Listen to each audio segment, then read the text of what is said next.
Breaking news చూస్తున్నారు. TVK విజయ్కు shock ఇవ్వబోతున్నారా గవర్నర్? ప్రస్తుతం ఈ చర్చ జోరందుకుంటూ ఉంది. ఎందుకు?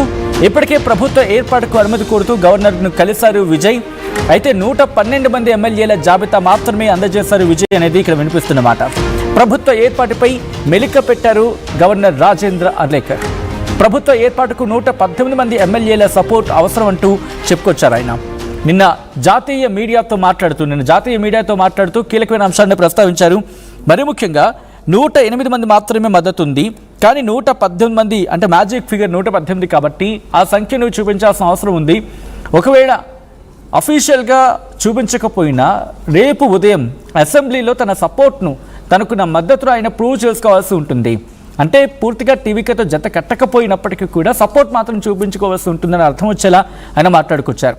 సో ఈ నేపథ్యంలో ఏదైనా జరిగే అవకాశం ఉంటుంది. ప్రభుత్వ ఏర్పాటుకు 118 మంది ఎమ్మెల్యేల సపోర్ట్ అవసరం అని చెప్పి ఆయన చెప్పడం, ప్రభుత్వ ఏర్పాటుకు మరో 6 ఎమ్మెల్యేల మద్దతు కూడా ఇక్కడ టీవీకి అవసరం కావడం, స్పష్టమైన మెజారిటీ నిరూపించుకోవాల్సినట్టు గవర్నర్ చెప్పడం, అప్పటి వరకు కేర్ టేకర్ సీఎంగా స్టాలిన్ ఉంటారని చెప్పి ఆయన అనడం, తమిళనాడు రాజకీయాలపై ఇప్పుడు ఇంట్రెస్టింగ్ ఫోకస్ పడుతోంది. ఎందుకు? నిన్నటి నుంచి మీరు డెవలప్మెంట్ చూస్తే అఫ్కోర్స్ ఈరోజు డెవలప్మెంట్ని ముడిపెట్టే ప్రయత్నం చేద్దాం, ముడిపెట్టి మాట్లాడే ప్రయత్నం చేయొచ్చు కూడా. Let me clear here one thing. నిన్న రాత్రి ఇటు కేసీ వేణుగోపాల్, కాంగ్రెస్ అగ్రనేత కేసీ వేణుగోపాల్ కూడా మాట్లాడిన సందర్భంలో ఒక కీలకమైన స్టేట్మెంట్ ఇచ్చారు. ఎవరైనా మేము ఓకే, అక్కడ ఒక సెక్యులర్ గవర్నమెంట్ రావాలి, మరి ముఖ్యంగా బీజేపీ ప్రాక్సీస్ మాత్రం ఉండకూడదు అని చెప్పి నిన్న స్టేట్మెంట్ ఇచ్చిన తర్వాత ఈరోజు ఇంట్రెస్టింగ్గా ఏఐఏడీఎంకేకి సంబంధించి 40 మంది జాయిన్ అవ్వచ్చు, ఇంక్లూడింగ్ పళనిస్వామి అని చెప్పి ఒక స్టేట్మెంట్, ఒక చర్చ, తీవ్రమైన చర్చకు దారితీస్తుంది. అంటే ఇక్కడ బీజేపీ కూడా సీరియస్గా తీసుకుంది. డిఎంకే అలయన్స్ అంటే కాంగ్రెస్ పార్టీ, మిగిలిన చిన్న పార్టీలు ఉన్నాయి దాంట్లో. వీళ్ళేమనుకుంటున్నారు? డిఎంకే పక్కన పెడితే కాంగ్రెస్ ఏమనుకుంటోంది? బీజేపీలో ఉన్న ఏ పార్టీ కూడా, బీజేపీతో జతకట్టిన ఏ పార్టీ కూడా టీవీకేకి సపోర్ట్ వెళ్లకుండా చూడాలనుకునేది కాంగ్రెస్ వ్యూహం. At the same time BJP వ్యూహం ఏంటి? ఇక్కడ మాతో జత కట్టకపోయినా పర్వాలేదు, కానీ డిఎంకే మరి ముఖ్యంగా కాంగ్రెస్తో జత కట్టకుండా వెళ్ళాలి అనేది బీజేపీ వ్యూహంగా ఇప్పటికున్న సినారియో బట్టి అర్థమవుతోంది. మరి ఏఐఏడీఎంకే అలాగే టీవీకే మధ్య పొత్తు కుదిర్చేలా ప్రయత్నాలు జరుగుతున్నాయా అంటే అవునన్న మాట వినిపిస్తోంది. కారణం తమిళనాడు రాజకీయాలపై అమిత్ షా ఫోకస్ చేశారనేది, స్పెషల్ ఫోకస్ పెట్టారనేది. ఏఐఏడీఎంకే టీవీకే మధ్య పొత్తు కుదిర్చేలా ప్రయత్నాలు జరుగుతున్నాయనేది డీటెయిల్గా మాట్లాడుకునే ప్రయత్నం చేద్దాం. తమిళనాడులో కేవలం 1 స్థానాన్ని మాత్రమే గెలుచుకుంది భారతీయ జనతా పార్టీ. ఈ నేపథ్యంలో ఏం జరిగే అవకాశం ఉంది? నిజంగా భారతీయ జనతా పార్టీ అక్కడ చక్రం తిప్పగలదా? ఏఐడీఎంకేకు 47 ఎమ్మెల్యే స్థానాలు ఉంటాయి, భారతీయ జనతా పార్టీ గెలుచుకుంది 1. 48 స్థానం మొత్తం అప్పగిస్తే టీవీకి ఒప్పుకుంటాడా? ఏం జరిగే అవకాశం ఉంది? డీటెయిల్గా మాట్లాడుకునే ప్రయత్నం చేద్దాం. మా ప్రతినిధి కృష్ణమోహన్ అప్డేట్స్ అందించేందుకు సిద్ధంగా ఉన్నారు. ఇన్ఫాక్ట్ ఆయన చెన్నై రాజకీయాలను మీకు దగ్గరుండి రిపోర్ట్ అందించారు. ఆ రిపోర్ట్స్ కూడా మీరు చూశారు. సో అందుకే కృష్ణమోహన్ దగ్గరికి వెళ్ళే ప్రయత్నం చేస్తాను. Krishnamohan, interesting development. కాంగ్రెస్ 5 స్థానాలు అఫీషియల్ కన్ఫర్మేషన్, అంటే 108+5, 107+5 అనుకున్నా, 108+5, 112 లేదా 113.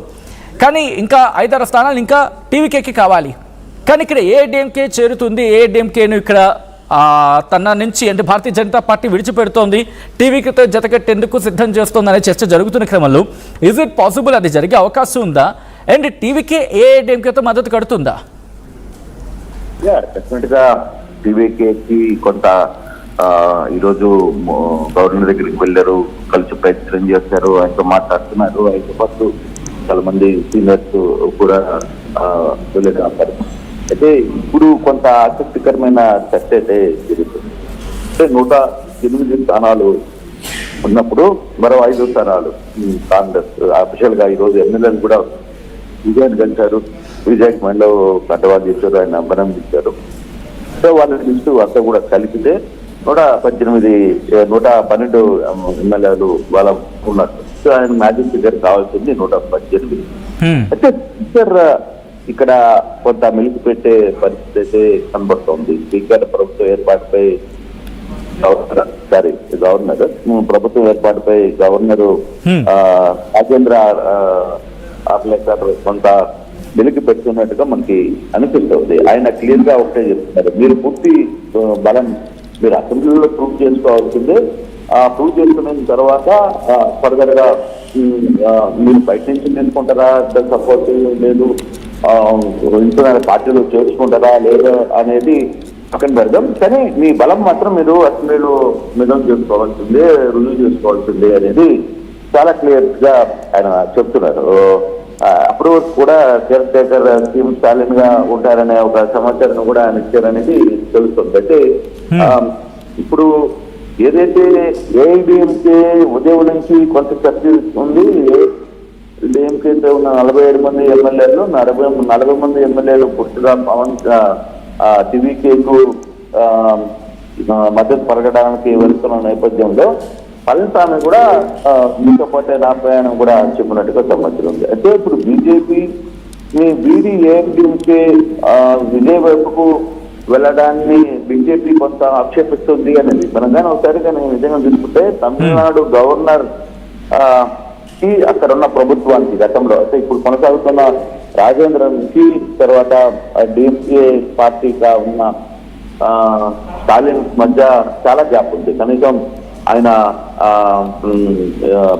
ఆయన సమావేశాలు కూడా వీళ్ళు ఎప్పుడు పోయింది లేదు, గవర్నర్ ఎప్పుడు వెళ్ళిన పరిస్థితి లేదు. వాళ్ళిద్దరి మధ్య విపరీతమైన గ్యాప్ ఉంది. ఆ తర్వాత ఇప్పుడు ఆయన ఇంకా ఉన్నారు కాబట్టి ఆయన కొనసాగుతున్నారు కాబట్టి అమిత్ షా బీజేపీ కంట్రోల్లోనే గవర్నర్ ఉన్నారు అనేది కొంత తమిళనాడులో చర్చ జరుగుతుంది. అందువల్లే ఇట్లాంటి మెలుపులన్నీ పెడుతున్నారు. మామూలుగా ప్రమాణ స్వీకారం చేసుకున్న తర్వాత ఎలాగో అసెంబ్లీలో ఖచ్చితంగా ప్రూవ్ చేసుకుంటారు, ఆ బలం నిరూపణ చేసుకోవాల్సింది. దీని మీద ఒక ఇంట్రెస్టింగ్ ఇష్యూ కూడా మనం కానీ చూసుకుంటే సుబ్రహ్మణ్యం కూడా ఇందాకనే ఒక ట్వీట్ చేశారు. బీజేపీ నేత సుబ్రహ్మణ్యం కూడా చాలా ఇంట్రెస్టింగ్ ట్వీట్ చేశారు. సుబ్రహ్మణ్యం స్వామి సచిన్ ఇక్కడ చూసుకుంటే it is shocking that despite TVK being the single largest party in the Tamil Nadu state assembly elections, the TN government has not yet invited the TVK leader, Mr. Vijay, to form the government. I demand that in the interest of the democracy, the governor of Tamil Nadu immediately invite the TVK leader to form the state cabinet and himself be invited by the governor to be made chief minister and prove his majority on the floor of the assembly. అంటే చాలా clear గా